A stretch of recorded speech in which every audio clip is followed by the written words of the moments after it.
Welcome to Conversations with Verdel Jones. I'm your host, Verdel Jones, and being an educator at heart, I'm dedicated to sharing conversations that inform and enlighten in the hopes that you learn something you may not have known.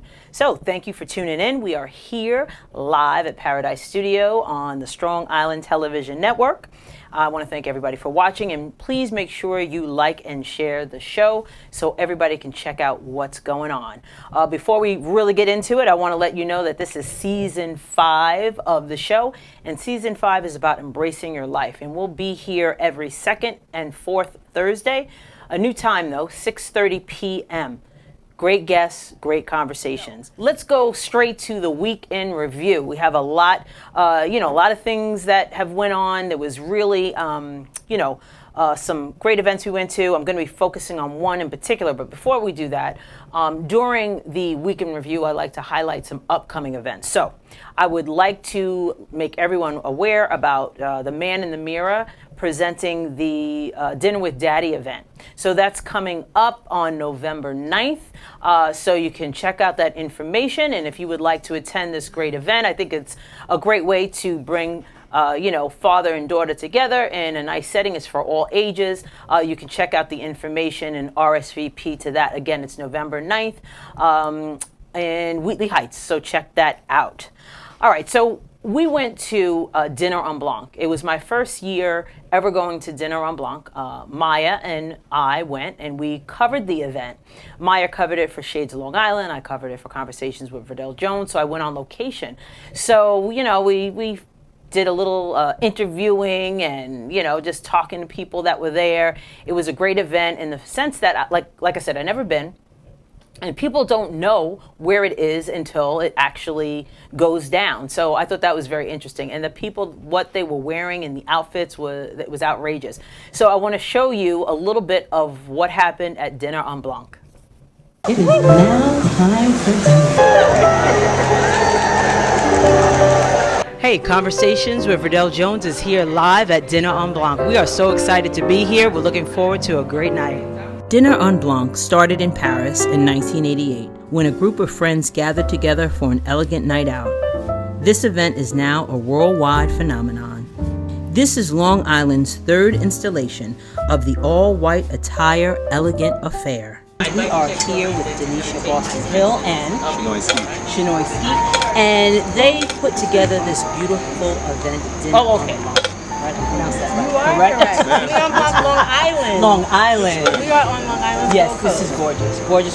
Thank you. So what was the inspiration for you to create or to bring Dinner on Blanc here to Long Island? This gentleman right here. Okay, all right. I was a producer in New York for about 7 years before we brought it here to Long Island. Denisha here, I met her a few years ago. She's very connected on the island here, and I initially wanted to do it in Brooklyn. She kind of pushed me to Long Island. She's like, hey, it's too much going on in that part of the city there. And you know what? She wasn't wrong at all. I love the community here. I love the locals. We're not just the Hamptons. We have so many attractions, the beaches, our mansions, and we wanted to ensure that people experience them. Politicians, celebrities, media, and well-known organizations come out to support Dinner on Blanc. So what brought you out to Dinner on Blanc? Well, this is an event that it's my second time attending, and I'm in support of one of my constituents, Denisha Boston Hill, who does a fantastic job hosting this event and many other local Long Island events. And so I think it, just my best opportunity to share in some of her activities. Yeah, it definitely is. I was saying before that I lived on Long Island for all my life, and I've never heard of this venue, and it's just beautiful. Exactly. So she's been very deliberate to move around Nassau County from the South Shore to the North Shore to bring people from the region to some of our most precious I would say jewels that people just don't know about. Right. And from what I hear, it's about 1,500 people that are in attendance or will be in attendance today.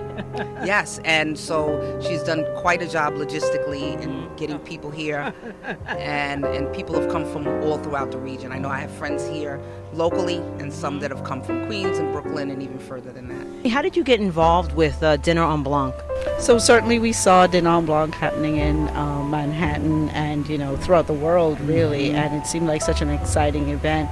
And when we heard it was coming out to Long Island, so close to us, right in our backyard, we said we had to be a part of it because it would really introduce the Nassau County, Suffolk County attendees, and, Queens, Brooklyn, who would come out to Resorts World. So any opportunity I get to be a part of something that certainly has a large audience, sophisticated audience, we're going to want to be in there so that, they can learn about us and we can, know who's out there. For more information on Long Island Dinner on Blanc, go to longisland.dinneronblanc.com. So that's what happened at Dinner on Blanc. As you can see, everybody was dressed in their white, and it was just so much fun. And it was really the first time where I was actually going around interviewing people at an event. So that was really fun, and I wanted to also thank Maya for helping me put that together. So thank you, Maya. So today we're going to be talking about change. And remember, last time I talked about season 5, fall, being about change. The leaves are changing, the weather is changing, and change is inevitable. And part of embracing your life, you have to kind of realize some changes you may need to make. So today we're going to be talking about the changing face of Long Island and how millennials kind of impact that. And we also, on Let's Kick It with the Joneses, which you'll see later, we're going to be talking directly about the future of Long Island and empty nesting and kids coming back home to live. So we're going to take a quick break, and when we come back we're going to have nextLI here, and they're going to kind of unpack some of the data that they found in reference to this age group between 18 and 34 and some of the things that they think about Long Island. So we'll be right back.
Welcome back to Conversations with Verdel Jones. As you see, I have my first 2 guests here, and we are very excited to have them. We have Amanda Fiscina, and she is the Next Long Island Project Manager.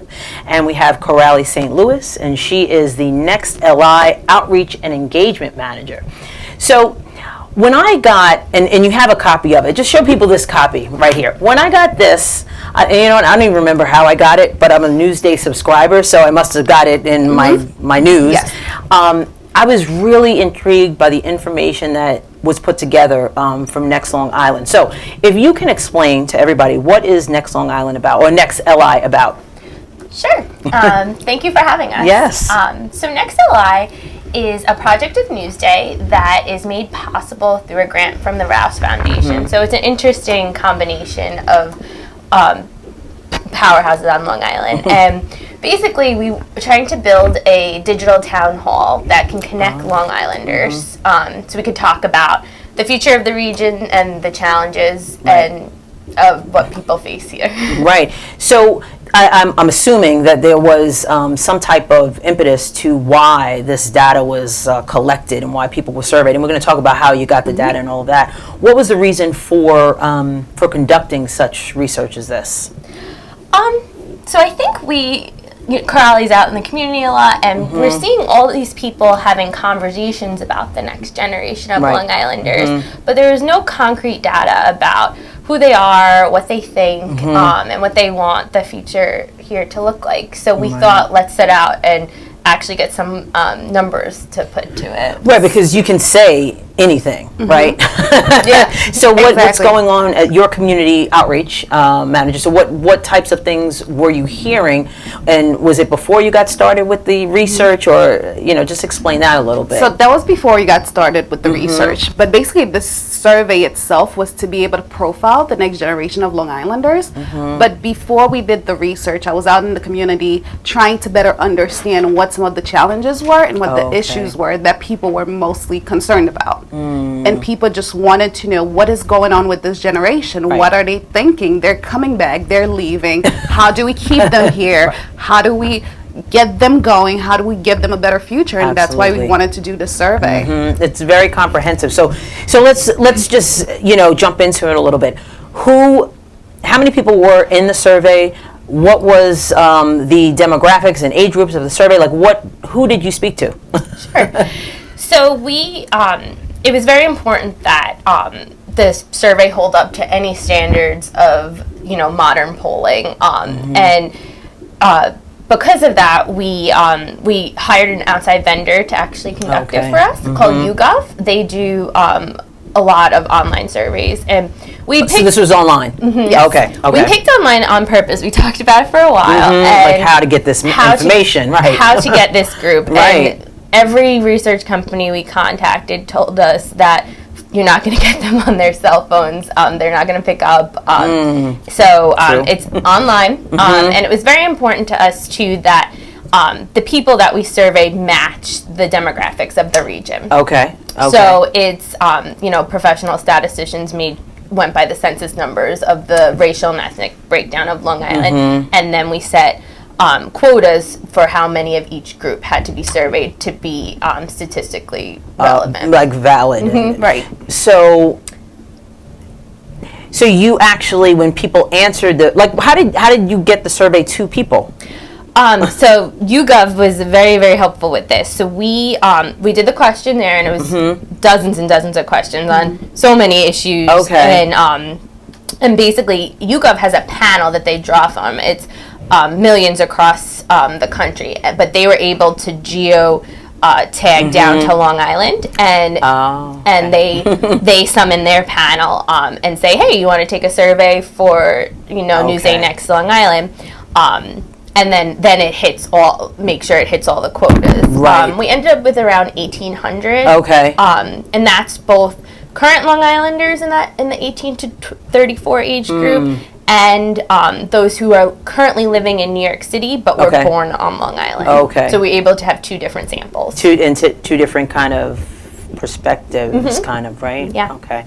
So basically, the study answers the question: who's the next generation of Long Islanders? And one of the things that in reading the study, they were talking about suburbia and how suburbia got started, and everybody knows about Levittown and World War II veterans coming home and all of that. And Long Island is really a suburbia. It's the beginnings of a suburbia, back in the day. Can Long Island keep that alive? And I think that's some of the things that when you look and delve into the information, you find. What did you find shocking about the statistics or the data? I don't particularly, because being a member of that group, Right. there wasn't really anything surprising. It was just revealing. Yeah. Right. Yeah. Especially on housing. We found that no matter what age you were at in the demographic, whether you were 18 or 34, no matter what race or ethnicity, no matter what economic bracket you fell into, housing is a challenge to every single group. And one of the reasons they don't find Long Island attractive or want to stay here. Our data journalist, he's not here tonight, but he's great with he's run these numbers a lot of different ways for us, and the survey found that 67% plan to leave Long Island in the next 5 years. Wow. Which is, it's a lot. It is. So, okay, so we have this information, right? the data shows 67% of this age group, they're leaving Long Island or they plan to. What does that mean for Long Island? I mean, they're going to lose a lot of workforce, that's Right. for sure. And the population is aging. Who's going to take care of the older generation? Population, yes. Right. So, it poses a real big economic challenge. And also we keep talking about the brain drain and people leaving, Yeah. but we're also not taking into account the people who do live here, who cannot afford to live here. What does it mean to that population, and Right. what kind of solutions can we bring to the table to help them find more housing that is affordable? Right. Let's talk about housing.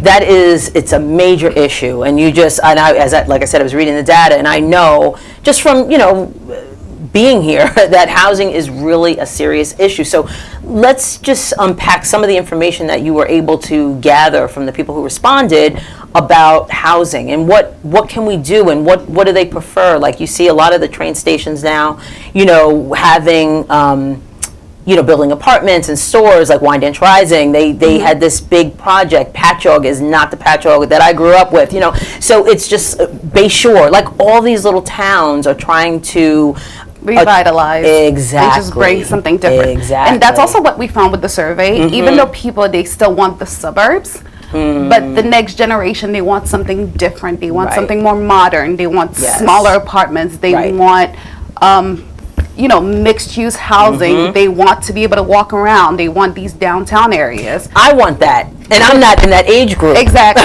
It's just the way of life. They don't want the McMansions Right. that have come out here. Yeah. They don't want the 4-5 Wow. bedroom houses. More of a townhouse, walkable.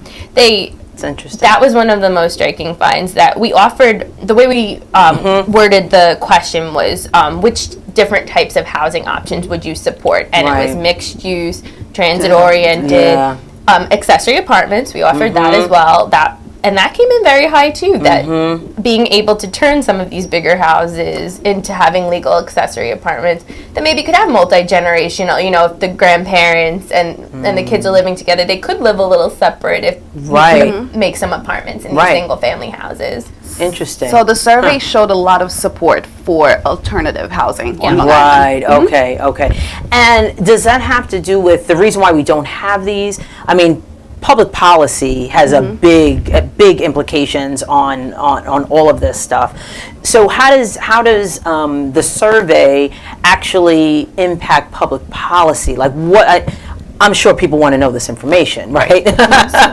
In our mind, people can now be empowered by this data. Before, it was just you hearing it around, at the coffee shop, at the soccer field. Right. But now there's like actual numbers to it, and you can go to your politicians, you can bring it to your community meetings, and actually use the data to maybe show that, hey, the 10 people that might be against something who might be louder than this group. Right. But here, the support for it is They're worried here. about traffic. That's all I hear. Yeah. And traffic is bad anyway. No. But it's true. You have a few people, and we always say this when we're watching, like, the news, and there'll be this new project going on, and you'll have people complaining, like, they need to not do that because of traffic, and that'll lower our property values. And it has to be like a mind shift. It's okay for you to live here and live this way, but we want to keep our young people. Right. And that's for both. And that's also what we want to do with nextLI outside of the data and the research and the surveys that we're doing. We want to build this community that's going to impact policies. Right. And that's going to be empowered with this information that we're putting out there to go out to these town hall meetings and to make their voices heard, because it's not just the silent minority anymore. We want them to be a majority, and we want to give them that information to be that majority. Right. So 18 to 34 was the age range, Yes, right? for this survey. For this specific particular survey. yes. So how do you get those 18 to 34-year-olds active and engaged to impact and influence the policy? So this is what we're looking at now. So based on the survey and our findings, we realized that housing was on everybody's mind. And just outside of the 18 to 34, everybody's talking about housing, everybody's concerned about housing. So we started a housing task force, and that's made up of, you know, housing organizations, people who are advocates for better housing options on Long Island. Right. So it's just bringing different heads together to strategize a better way to have a conversation about housing. How do we shape this narrative where people become interested in housing, and that's going to get them out to these town hall meetings and to these zoning meetings, Right. to have that conversation, because we're having these conversations in silos. Yes. And we need to be able to get together and understand where is it that we want to take the island, and that's what the task force is doing. But we also have these features and these projects that we're working on, and we really think that the community is going to be really excited about them. So we have a housing calculator that's going to look at income and rent ratio and be able to look at how much you're paying for rent in your area compared to other communities on Long Island. So you're able to compare that just to look at how much you're making, how much you're bringing in, and how much of your income is going towards rent. And we also have a map that we're building to look at the housing stocks across Long Island. So we're looking at 55 plus housing, mixed use housing units, transit oriented housing. And it's just to be able to give people a better visual of what rental housing looks like on Long Island and what needs to be done. Because it's one thing to talk about housing and to talk about the issues and the challenges that we need to overcome, but we also need to understand these challenges so we can take the conversation forward. Right. And that's what we're doing with these maps and the task force. So our task force this week, we're talking about affordable housing. What does affordable housing mean? What does it mean? What does it mean in a place like Long Island, right? Exactly. What is affordable? And it's like this term affordable, we keep hearing it, but we don't know what it means. And it's so loaded. Very. And, you know, I feel like sometimes people don't think of it as it's what your kids could afford. It's, you know, you just have to be a little bit more open-minded about Right, it. because the thing too is, you know, we always coming from, you know, a college, you know, trying to get kids an educated mindset. You know, we, you know, the kids fill out FAFSA to get financial aid.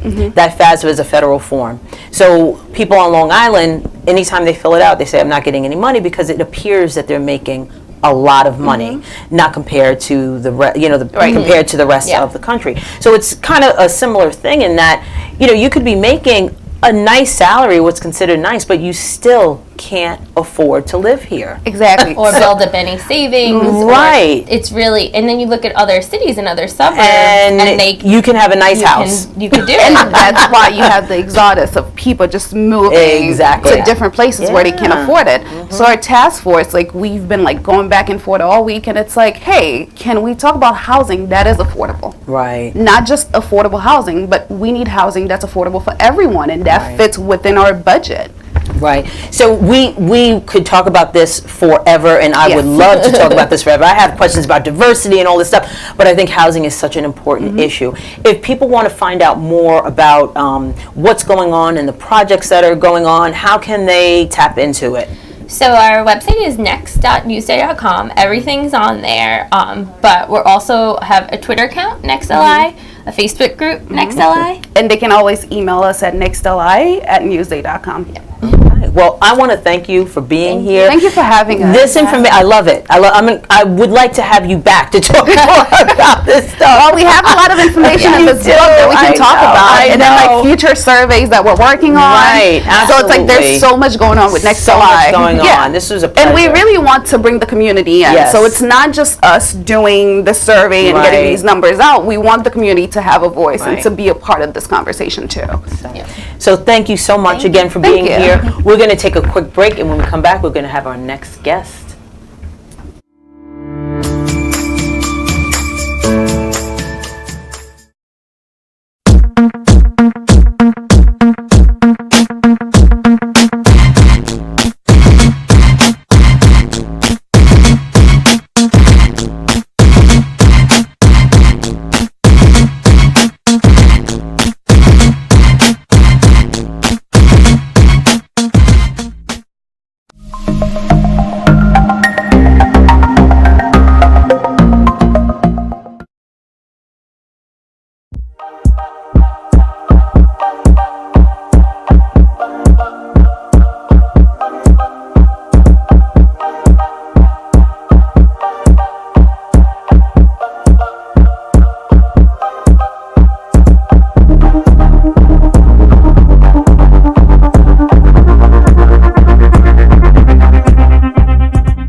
Welcome back to Conversations with Verdel Jones. As you see, I have my next guest here, Godson Michel. He is a digital marketing specialist and the owner of Blue Surge Marketing Agency. Yep. And you are a North Amityville native. I am. And you also, in your bio, you say you were a multi-potentialite.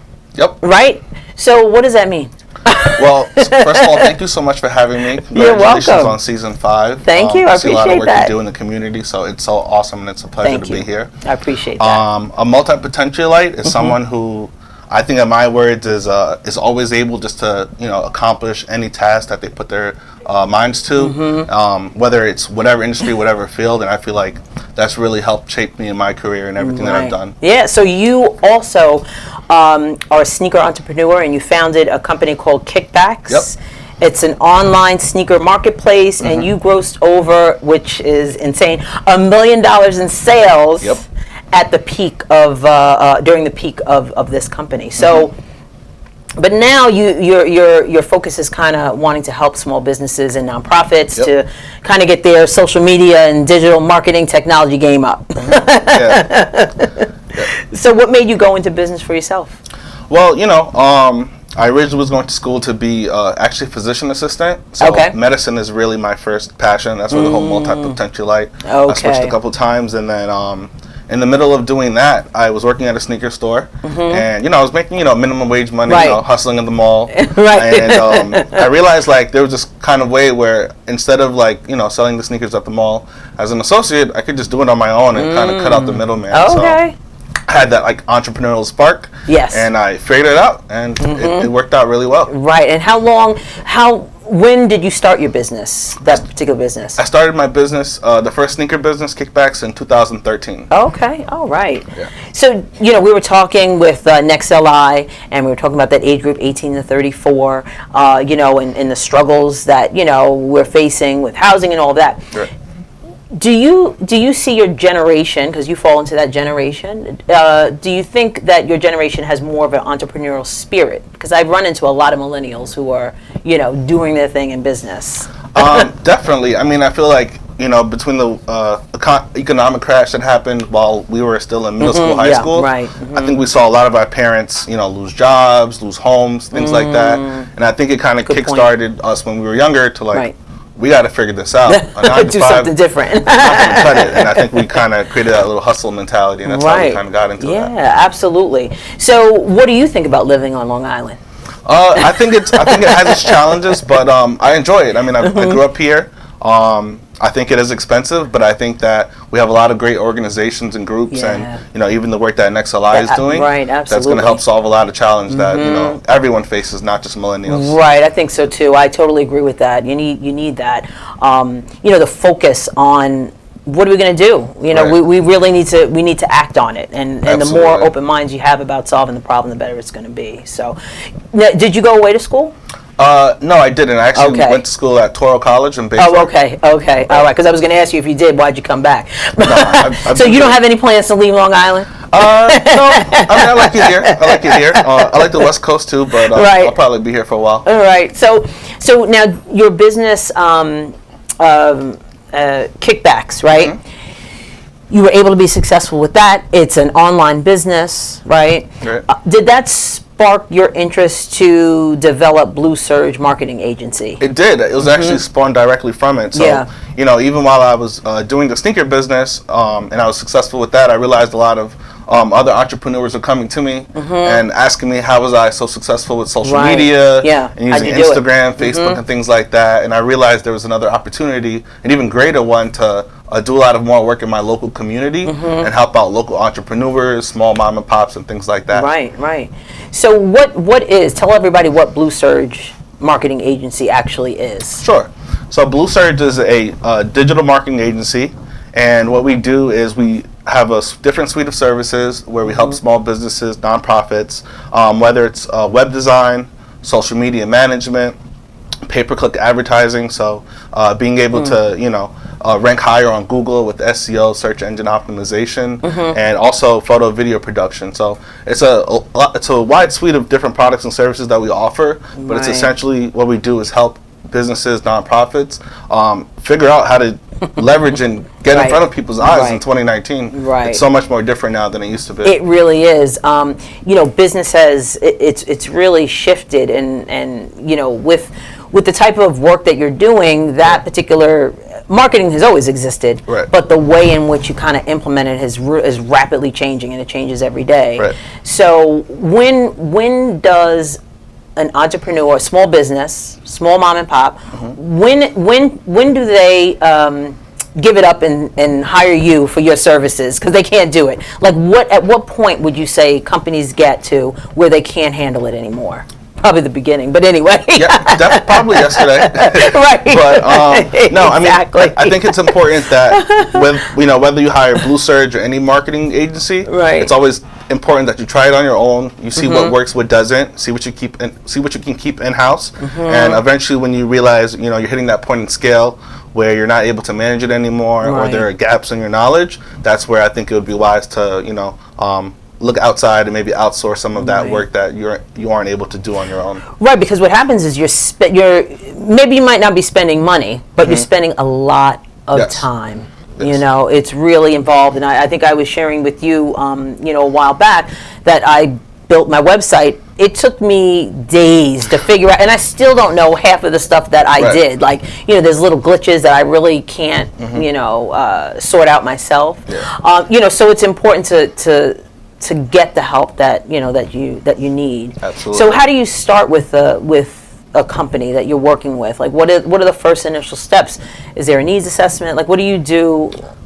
How do they know what they even need? So the first thing they do is, usually they'll come to us and they say, hey, we need help with social media, we need help with Snapchat, or we need help with a new website. So one of the first things we always do is have a kickoff meeting, an initial consultation with the client, and explore their business first. Because before we can fix any problems, we need to know what we're tackling, what we're looking Right. at. And what we find often, a lot of times, is that even before we delve into the main issue they're looking to solve, there's other issues that need to be addressed first. Okay. So a lot of it is really being systematic and being able to make sure that whatever they're looking for is exactly what they need right now to Right. solve their business problem. Right. and I think a lot of people also struggle with it's a gig economy. Yes. So even people in my generation, they have we always talk about multiple streams of income. So Right. you're always trying to do the next the next next hustle. thing, right? So sometimes it's difficult for you to even know what you want to do. True. So do you help people sort that out as well? Yes. Yeah. A lot of it is ideation, and even helping them realize, like, okay, for your business, if you're selling makeup, Instagram is a good platform for you. Okay. But if you're selling toilets, it might not be the best way for you to get your stuff Nope. out. So a lot of it is just helping people figure out Right, figure it things out. that they know, but they may not want to accept it. Yeah, exactly. They need somebody to tell them. Right. So you have a team, and I always say, talking to entrepreneurs, the team is important. So how do you surround yourself with a team that kind of has the same mindset to help you for you all to grow? Right. So the beauty of Blue Surge is our team is pretty nimble, and the majority of us are millennials. So we all kind of grew up in, like you said, this gig economy, Right. where we grew up with a lot of this technology, with these new versions of websites and social platforms and things like that. So I think just by having a team where we're all on a consistent basis and we understand and we grew up using the same stuff, we're able to work more effectively and help target the businesses that need our services better. So so you started your kickbacks, right? How did you know what to do? How did you because you were successful with that. Right. Blue Surge, you're doing well with that as well. You guys have to go to the website. I'm going to show that later. But how did you know how to do this? I mean, honestly, it's I feel like Business 101 at least, or even just the information age that we're in. YouTube. If you don't know, YouTube You can it, Google it. I think that was like super effective. Right. And just being able to, I think in any business, whatever you're in, if you can find the information that you're looking for, it takes you a long way. Right, yeah. It's just having the time sometimes to be able to do it, Like I need to be sitting in front of a computer. I don't like looking on my phone. I want it all, like I have to sit down and really go through it to learn it. Some people can just look on their phone and figure things out, but I need space. I need a big screen. So what's one piece of advice that you would give individuals that are in business for themselves? One piece of advice: value your time. Value your time. I think we always talk about time as our most valuable asset. Yes, and I think sometimes we spend so much time trying to nickel and dime things, we don't realize that if we're able to manage our time more effectively, we can get the job done a lot faster and save money. Yeah, right. Absolutely.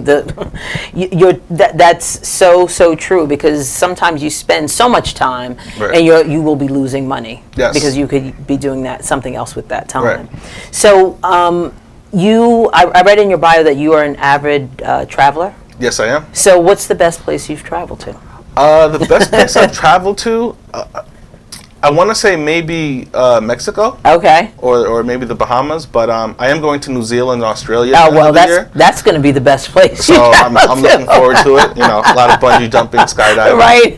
So that should be pretty awesome, actually. Yeah. So where do you see the conversation that we had with nextLI?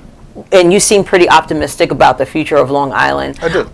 Why do you have that optimism, and where do you see yourself going? With Blue Surge, and you'll probably do multiple businesses, I'm sure. But where do you see that? I mean, I think that the beauty of Long Island, is that because we're next to such a great metropolitan New York City, even though we do have instances of brain drain, I believe that because we're next to such a huge conglomerate, we have the ability to grow, restructure a lot faster than other regions in the country. Right. And I think that's just a huge strength in regards to workforce and information and things like that. That's true. That's definitely true.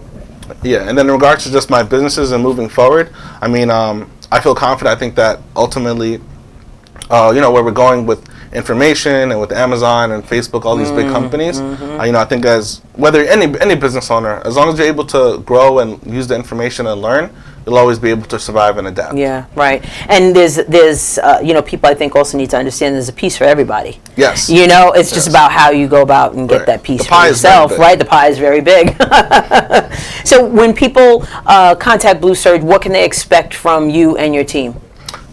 Great customer service, more questions than you thought you had, and great results at the end of the day. We are strong believers in, we treat your business like our business. Right. And we want to make sure that whatever services we're providing to you, you're getting top quality and we're getting the job done right the first time. Right. So how can people get in contact with you? Yes, you can actually go to our website, thebluesurge.com. You can also email us at hello@thebluesurge.com. And you'll be able to reach any members of our team, and we'll be able to answer any questions you may have about your business, social media, website development, and anything in regards to marketing. So we're going to put up your contact information just in case people didn't get that, to make sure they are able to reach out to you. So I want to thank you so much for being a guest on Conversations with Verdel Jones. You're welcome. So you too can join in on the conversation. Get your mug today. Please. We're going to take a quick break, and when we come back, we're going to have Let's Kick It with the Joneses.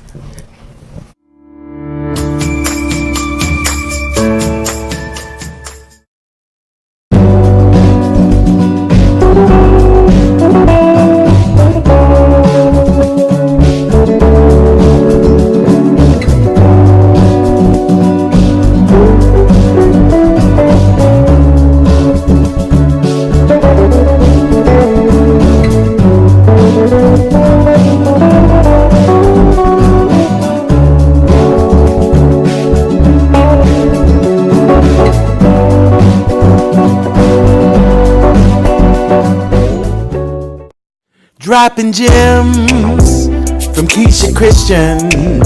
She's on a mission, sharing information, knowledge for soul, body and mind. Dropping gems, KeishaGems.com, KeishaGems.com.